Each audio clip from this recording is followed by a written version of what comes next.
সেজদায় পড়ে আল্লাহরে বলবেন, আল্লাহ এই পৃথিবীতে আমি ছাড়া তোমার গোলামের অভাব নাই, কিন্তু তুমি ছাড়া আমার দ্বিতীয় কোনো রব নাই। চোখের পানি ছেড়ে আল্লাহরে ডেকে বলেন, আল্লাহ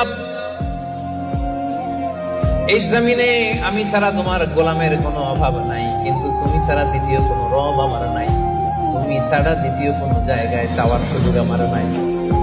চোখের পানি ছেড়ে আল্লাহরে বলেন, আল্লাহ কোরআনে তুমি শিখিয়েছো ফরিয়াদীদেরকে কেউ যদি চায় ওই ফরিয়াদীদেরকে বারণ করা যায় না, তুমি কেমন করে এই অভাগা ফরিয়াদীকে আজকে ফিরিয়ে দিবা।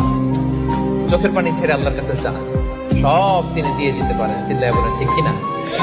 গোটা বিশ্বের সবাই আমাদের যার যা লাগবে সব যদি আল্লাহর কাছে চাই, আল্লাহ যদি সবাইকে সবকিছু দিয়ে দেয়, আল্লাহ বলে আমার ক্ষমতার 1 ইঞ্চিও কমবে না। চিল্লায় বলেন ঠিক কিনা?